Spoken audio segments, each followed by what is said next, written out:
Jadi stem cell itu adalah pertemuan antara sel sperma dan sel telur. Itulah stem cell mula-mula. Kemudian dari stem cell ini terciptalah seluruh organ manusia, terciptalah seluruh organ manusia dengan beserta dengan sistemnya, sehingga akhirnya lahir seorang manusia. Nah, berarti apa? Berarti seluruh organ manusia diciptakan oleh sel yang disebut dengan stem cell ini. Apabila satu sel ini bisa menciptakan seluruh organ manusia, maka tentu apabila terjadi kerusakan, yang bisa memperbaiki hanyalah penciptanya, yaitu stem cell. Jadi yang bukan atau tidak ada kaitannya dengan sel telur dan sperma pasti bukan stem cell. Dan satu hal lagi, stem cell itu life cell, sel hidup.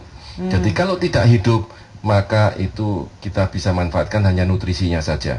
Nah, stem cell itu bisa diambil dari tubuh seseorang sebagai pasien, atau dari orang lain sebagai donor, atau dari plasenta. Nah, plasenta ini sekarang sudah mulai banyak yang ditawarkan untuk disimpan gitu ya. Nah, ternyata hanya cocok untuk anak itu sendiri yang punya. Sementara untuk orang lain belum tentu cocok. Untuk cari yang cocok tidak mudah. Maka penelitian dilanjutkan dan menemukan bahwa plasenta mamalia bisa digunakan sebagai pengganti daripada plasenta kita. Ya, itu bisa digunakan dan cocok. Semua mamalia itu ternyata plasentanya bisa digunakan sebagai bahan untuk terapi stem cell, dengan syarat harus live, harus hidup. Kalau bukan live, maka itu bukan disebut stem cell. Kenapa? Karena memang stem cell sudah membuat kejutan dan membuat heboh dunia.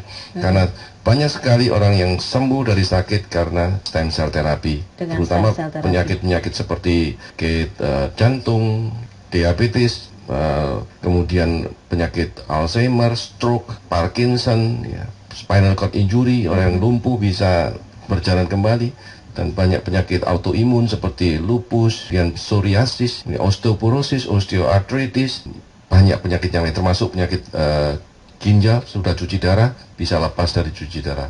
Bahkan ada yang buta, ya sudah buta karena syarafnya putus, bisa melihat kembali setelah menjalani terapi stem cell.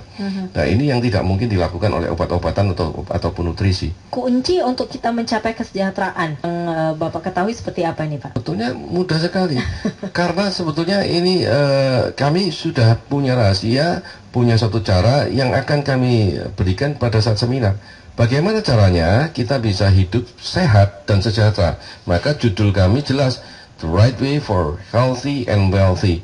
Jalan benar menuju sehat dan sejahtera. Sehatnya bagaimana, lalu untuk sejahteranya bagaimana?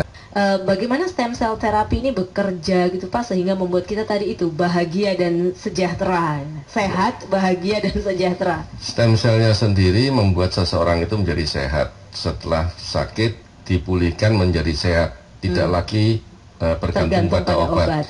Nah, setelah sehat ada sambungnya, ada bersambung ya. Jadi setelah sehat seseorang itu bisa bercerita kepada kawan, kepada rekan dan sebagainya. Nah, di situ pasien yang sudah sehat tadi itu bisa mendapatkan yang disebut dengan reward ya. Ada seperti bagian royalti. Pada saat seseorang itu mulai membeli produk stem cell ini, sebetulnya para pemirsa yang membeli itu sudah mendapatkan hak franchise-nya. Sementara kalau mereferensi orang-orang lain, ya, hasil dari testimoni tadi akan dapat royalti dari orang-orang yang direferensi. Itulah cara untuk masuk ke dalam kehidupan sejahtera tadi. Karena royaltinya itu yang membuat kita bisa hidup sejahtera. Ya.